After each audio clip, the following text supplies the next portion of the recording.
Hey there, folks. Welcome to another edition of Time About the Movies. We jump into December of 1989, the last month of the year. 5 weeks to go until we begin a new year. And what better way to start off the last month of the year by taking a look at one of the great Christmas movies of all time? It was the only new release that came out this weekend. And I definitely have a lot of things to say about this particular film, as what most people do. But yeah, this is National Lampoon's Christmas Vacation.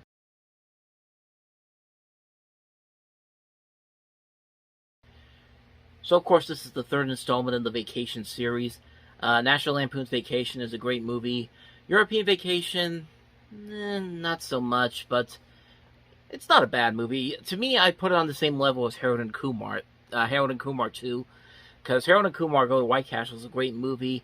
Second one, not so much, and then they rebounded with a third film, which is coincidentally a Christmas film. But this Christmas movie is definitely a lot better than Harold and Kumar easily. But it's just a great Christmas movie all around. It's one of those movies that at the time was not given the best reviews. It did well at the box office. I think it actually did better than European Vacation did, and it has in years grown to become a Christmas classic, like right up there with some of the other great cult Christmas movies of the time, specifically A Christmas Story, which this movie and Your Christmas Vacation definitely are very similar to it, because they have a plot, but but the main focus of the film are these little things that happens, little stories that happen, leading up to the big family get together at the end of the movie, like the big, you know what I'm talking about, the big Christmas Eve, Christmas Day climax that happens, and I mean, really, there really isn't a whole lot new I can add to this that most people haven't already said already. It's a Christmas classic. Like, this is a movie that it has everything you want from a good Christmas movie. It's one you can watch every single year. You never get tired of it. Every time it's on TV, when AMC plays it on during the holidays, I've got to watch it. It's almost every time it's on. If there's nothing else on, I'm just flipping over to AMC and seeing if it's on there. And I think last year, Christmas Vacation, I think it was on almost 100 times, if I'm not mistaken, with the combination of AMC, and then I think TBS and TNT had it on there at some point in November before it switched over to AMC. But yeah, it's a movie you can never get tired of. It's a movie that still holds up every single time. It's very funny. You can relate to Clark's situation. Like, he wants the perfect family Christmas, and whenever everything doesn't go his way, he has these plans that he has, all these plans he has, such as wanting the pool and all that. Like, you could fit, and when he doesn't get it, specifically when he gets his bonus, and he just freaks out on everybody. Everything that had been building up to that point, it's like you can feel for the guy, and that rant he goes on with his family right there about his boss, it's just like, everybody has had that situation. Maybe they don't want to say it out loud, but they've had that situation before where they're just like, I've had enough, I'm snapping. And that scene just perfectly sums up what I think a lot of people would be really thinking about at that time, at that situation that they're in. And yeah, the movie does a good job of keeping in the tradition with the other films in the series. It does a good job of, like I said, being very funny. The movie also has this nice visual feel to it. Like, it feels modern, but it also feels kind of like a classy. What's the best way to describe this movie? The cinematography in particular, it feels like something that could happen at any Christmas, but it has this classic vintage visual feel to it. Like, I know it takes place in '89, but it's hard for me to describe it, but there's just this weird feeling to it that is very intriguing. Like, it feels like in some things you're watching a Christmas card come to life with some of the shots they have in here. Like, there's Matt's scenes in particular. Like, there's a scene where the lights on the house finally get lit up, and you see all the houses in town, and it's this nice looking matte painting, and it's just something that's weird, but it's also kind of nostalgic in a way. Like, you don't really see that anymore.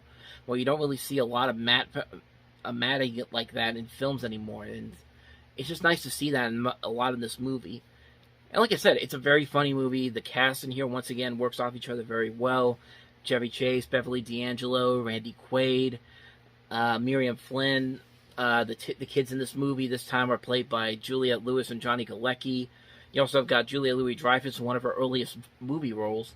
And just before she hit it big with Seinfeld, and she was doing a Day by Day when this came out. I think Day by Day actually had been canceled at that point.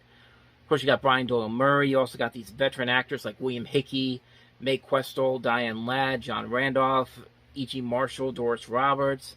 Just this great cast coming together, and everybody just works really well here. Like, you never feel like anybody in this movie feels out of place or anything. They all feel like this could be a realistic family going through this situation. Nobody feels like they're out of place. Nobody feels like they're just there to collect a check. Most of the performances in here are genuine, and they feel very authentic, and it just makes the situations that happen all the more funnier and all the more understanding of what these characters go through. Like, you understand what everybody's going through. You understand what Clark's going through, and as silly and as chaotic it gets, you can really feel what everybody's going through. And it's just like, that's the great thing about John Hughes movies back then. Like, John Hughes really does a good job of combining a realistic setting with screwball comedic potential. He's done that for a number of years, even before he did it with Home Alone. Like, before this, we had Uncle Buck, we had Planes, Trains, and Automobiles, The Great Outdoors, and just these great movies that feel realistic, but also have these moments that feel so ridiculous, so over the top, so silly, but it all just meshes together so well. And that's what John Hughes at his prime did so very well. And I gotta give credit to Jeremiah Chechik, who I never even heard of before I even saw the movie, I should say. I wouldn't know who he was when the movie came out because I was only about 11 months old when this came out. But yeah, this director's pretty good. I don't think he's ever directed a comedy before. I'd have to double check that. No, this is his first movie as a director, like first directing thing, period. And it's just like, what a way to start your career off. And you have this movie here that just, like I said, it's the perfect way to start off your career. Unfortunately, he didn't really take much of an advantage after that, because most of the movies he directed after that were some were okay, others not so much. One of his most notable misfires was The Avengers in 1998, based off the British TV show, which ended up being one of the worst movies of the year. But he also did stuff like Tall Tale, Benny and June, Diabolique. But still, for a first movie, man, not a bad way to start off your career by directing this movie at first. Like I said, the visuals are very good. The movie opens up with that great animation and the great song "Christmas Vacation" by Mavis Staples, which, by the way, go online and look up National Lampoon's "Marry You," which is like a hybrid of Bruno Mars's "Marry You" and "Christmas Vacation."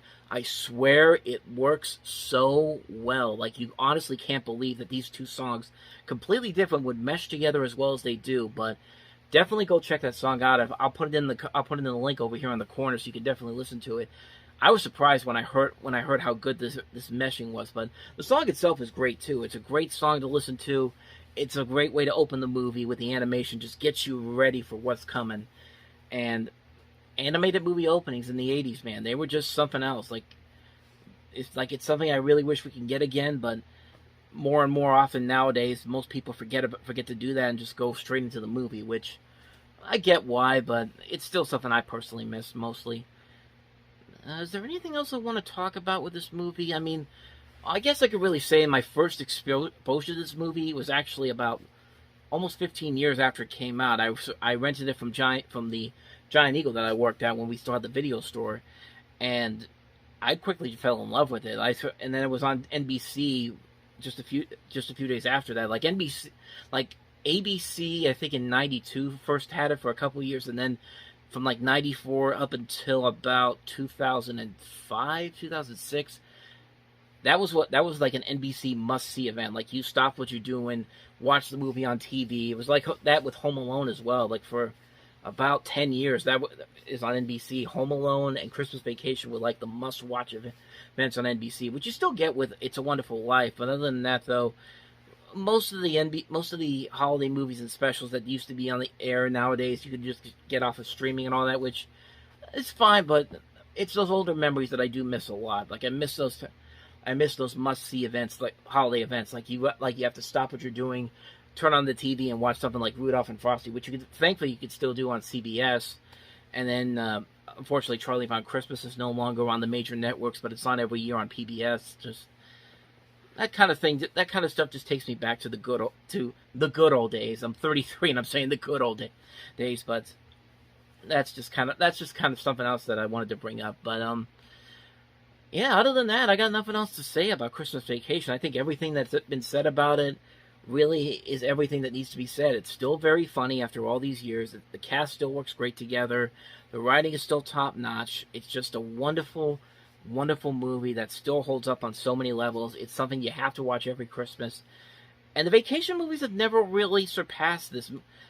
This was pretty much the peak for the vacation movies. Because Vegas Vacation was another one, kind of like European Vacation. It wasn't great, but it wasn't the worst. And then you had the 2015 Vacation movie, which was just that's a total mess. Despite the fact they tried their best to bring in Chevy Chase and Beverly D'Angelo again, it wasn't enough. Like that movie just went straight up for the gross out humor, and it took it just to a bad level that just really irks me every single time I think about it. It's still one of the worst movies I've seen in the past decade. Yeah, avoid the 2015 Vacation movie. I'm just saying, so. But, yeah, Christmas Vacation, it's a holiday classic for a reason, and it's something that I would say, see it this holiday if you haven't already, but chances are you probably have already done it. So, with all that said, that's going to wrap up another edition of Time About the Movies. Next time around, we look at the second weekend of December '89, and we got more than one movie to look at, 4 of them to be exact, including Danny DeVito's classic dark comedy with Michael Douglas and Kathleen Turner, The War of the Roses. If you haven't seen this movie already or have heard nothing about it, you're in for a real treat. It's one of the great dark comedies of all time. We also have another dark comedy with Meryl Streep and Roseanne Barr working together in She-Devil. We also have Triumph of the Spirit and Fear, Anxiety, and Depression. So we'll jump into all of those movies next time around. What are dark elements in the next one, judging by these titles right here. But anyway, thank you guys for watching. And if you want to see more videos like this, check out the playlist on the next page. Check out the previous episode, and I'll see you guys tomorrow for the next episode. So until then, take care.